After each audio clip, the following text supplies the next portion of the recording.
Capítulo 2, tercera parte. Calígula. Calígula fue hijo de Germánico, que fue el hijo adoptado de Tiberio. Nació y se crió en el campamento. Cuando creció lo suficiente para correr, los soldados le hicieron un par de botas Caliga, según el patrón de los suyos, y de eso obtuvo su nombre de Calígula. Es decir, Little Boots o pequeñas botas. Su verdadero nombre era Caius. Ahora tenía 25 años y había estado con Tiberius durante los últimos 5 años. Simulando de cerca a Tiberio, se ponía el mismo vestido que él y hablaba como él, y de día a día se diferenciaba poco de él, de donde la astuta observación de Pacienus, el orador, después tan famoso, que nunca fue mejor esclavo ni peor amo. Imitó a Tiberio en su disposición salvaje y en el ejercicio de sus propensiones viciosas, tan de cerca como lo hizo en su vestimenta y lenguaje. Si no podía ser peor que Tiberio, era solo porque era imposible ser peor. Como su patrón, comenzó su reinado con tal apariencia de gentileza y habilidad genuina que hubo regocijo universal entre la gente por el recuerdo agradecido de Germánico y entre los soldados y provincianos que lo habían conocido en su infancia. Mientras seguía el cadáver de Tiberio a su quema, tuvo que caminar en medio de altares, víctimas y antorchas encendidas, con multitudes prodigiosas de gente en todas partes que lo asistía, en transportes de alegría y llamándolo además de otros nombres como su estrella, su pollito, su bonita marioneta y parloteo. El mismo Calígula enardeció esta devoción practicando todas las artes de la popularidad. Mantuvo una apariencia de decoro durante 8 meses y luego, habiéndose mareado con la altura a la que, parado y ebrio con la posesión del poder absoluto, corrió salvaje y ávidamente en todo tipo de excesos. Se dio a sí mismo los títulos de cuidadoso, el piadoso, el niño del campamento, el padre de los ejércitos, el más grande y mejor César. Se hizo adorar a sí mismo, no solo en sus imágenes, sino en su propia persona. Entre los dioses, Castor y Pólux eran hermanos gemelos que representan el sol y eran los hijos de Júpiter. Calígula se colocaría entre las estatuas del gemelo hermano, allí para ser adorado por todos los devotos. Y ellos también lo adoraron. Algunos lo saludaban como Júpiter, Latialis, es decir, el Júpiter romano, el guardián de los romanos. Hizo que todas las imágenes de los dioses que eran famosos por su belleza o popularidad fueran traídos de Grecia y se les quitó la cabeza y se les puso la suya. Y luego los envió de regreso para que fueran adorados. Él instaló un templo y estableció un sacerdocio en honor a su propia divinidad, y en el templo puso una estatua de oro con la imagen exacta de sí mismo, que hizo que se vistiera todos los días exactamente como él se vestía. Los sacrificios que se ofrecían en el templo eran flamencos, pavos reales, abut abutardas, guineos, pavos y faisanes, cada especie ofrecida en días sucesivos. Las personas más opulentas de la ciudad se ofrecieron como candidatos al honor de ser sus sacerdotes y lo compraron sucesivamente a un precio inmenso.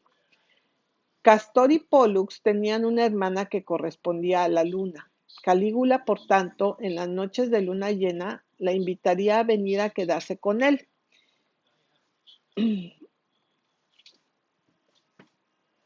Júpiter Latialis se colocó en pleno y familiar igualdad con Júpiter Capitolino. Caminaba hacia el otro Júpiter y susurraba en su oído, y luego volvía su propio oído, como si estuviera escuchando una respuesta. Augustus y Romulus no solo habían tomado las esposas de otros hombres, sino también Castor y Pólux en el mito. Habían ido a una boda doble y después del matrimonio se habían llevado a las dos novias con ellos. Calígula hizo lo mismo. Fue a la boda de Cayo Pisón y de la cena de boda se llevó a la novia consigo, y al día siguiente emitió una proclamación que había recibido una esposa como Romulus y Augustus lo habían hecho, pero en unos pocos días la encerró y 2 años después la desterró. Lolia Paulina era la esposa de un procónsul. Ella estaba con su marido en una de las provincias donde estaba al mando de un ejército.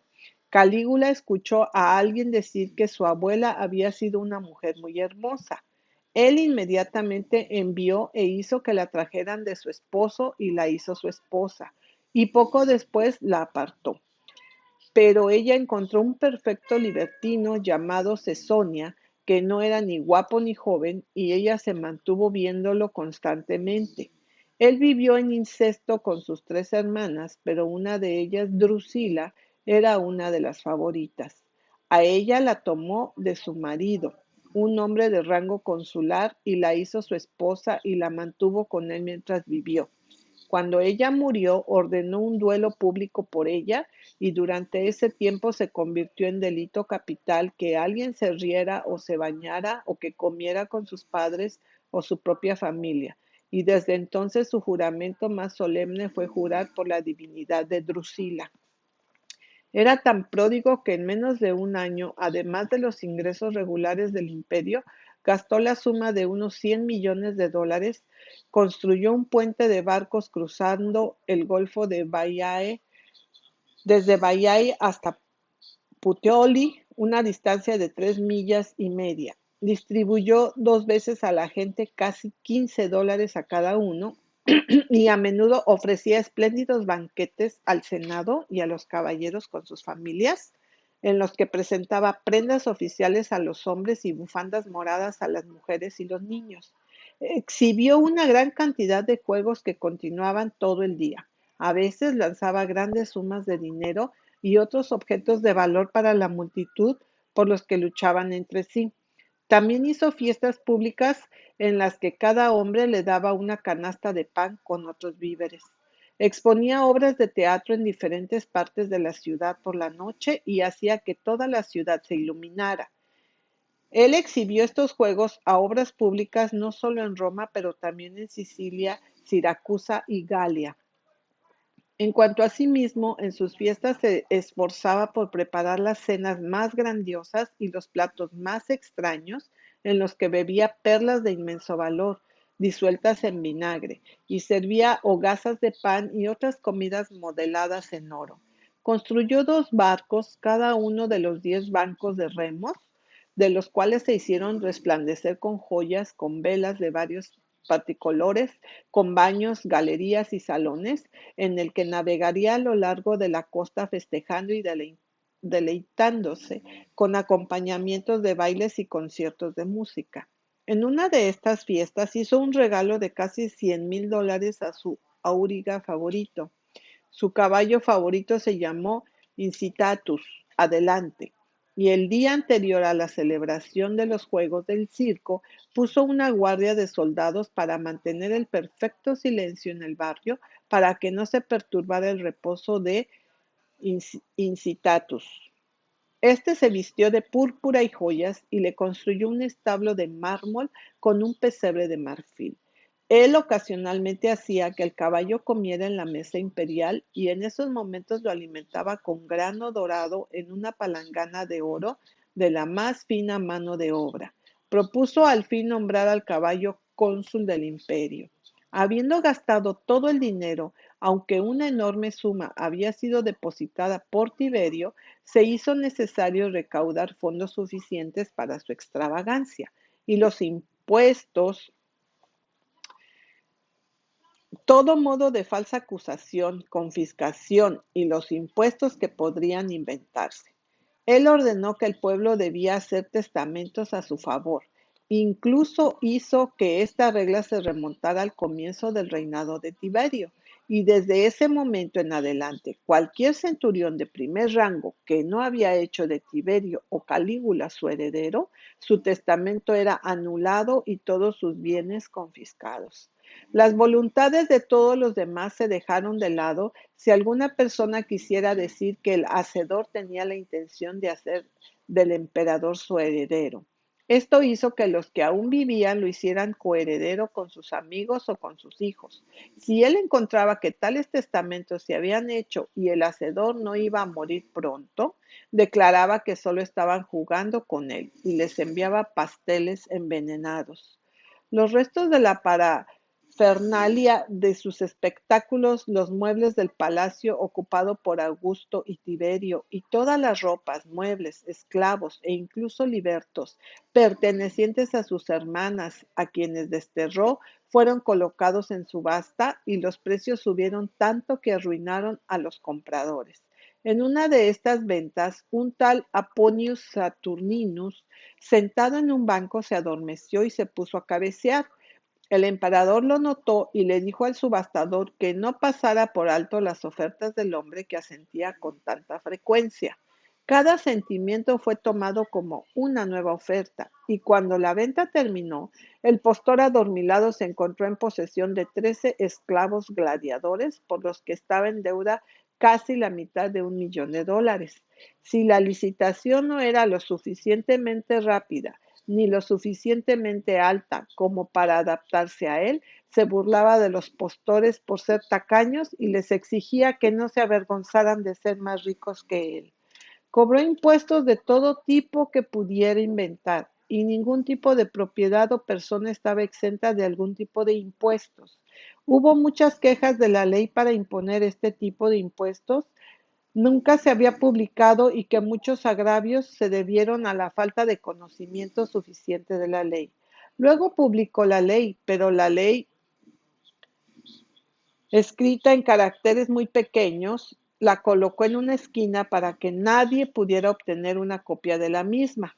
Su esposa, Cesonia, dio a luz a una hija, a la que Calígula se quejó de su pobreza, causada por las cargas a las que fue sometido, no solo como emperador, sino como padre, y por tanto hizo una colecta general para el sustento de la niña, y dio aviso público de que recibiría regalos de Año Nuevo el día 1 de enero siguiente. A la hora señalada, ocupó su puesto en el vestíbulo de su palacio, y la gente de todos los rangos vino y le arrojaron por puñados a su regazo. Al fin, presa de un deseo invencible de sentir el dinero, se quitó las zapatillas mientras repetidamente caminó sobre grandes montones de monedas de oro extendidas en el piso espacioso, y luego se acostó, rodó todo su cuerpo en oro una y otra vez. Su crueldad fue tan mortal como lo fueron su lujuria y su prodigalidad extravagantes. En la dedicación de ese puente de barcos que construyó, pasó 2 días deleitándose y desfilando sobre el puente.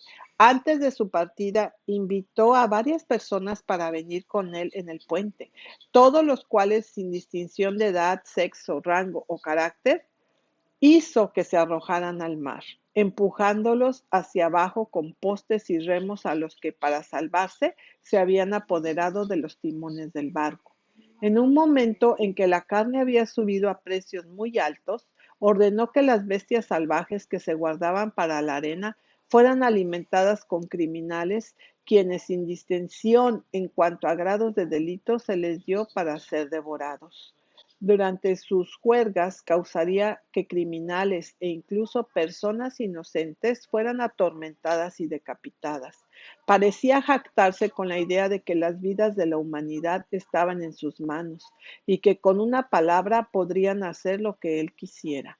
Una vez, en un gran espectáculo en el que ambos cónsules estaban sentados a su lado, de repente estalló en violentas risas, y cuando los cónsules le preguntaron de qué estaba riéndose, él respondió: nada, pero con una sola palabra mía a ambos podrían cortarles el cuello. A menudo, mientras besaba o acariciaba el cuello de su esposa o amante, exclamaba: una garganta tan hermosa debe ser cortada cuando a mí me plazca. Todo esto es solo parte de sus caminos, pero el resto son demasiado indecentes o demasiado horribles para relatarse. Por fin, Después de permitirse más de 3 años de su furia salvaje, fue asesinado por una compañía de conspiradores con el tribuno de la Guardia Pretoriana a la cabeza. Habiendo reinado 3 años, 10 meses y 8 días, y vivido 29 años, fue sucedido por Claudio.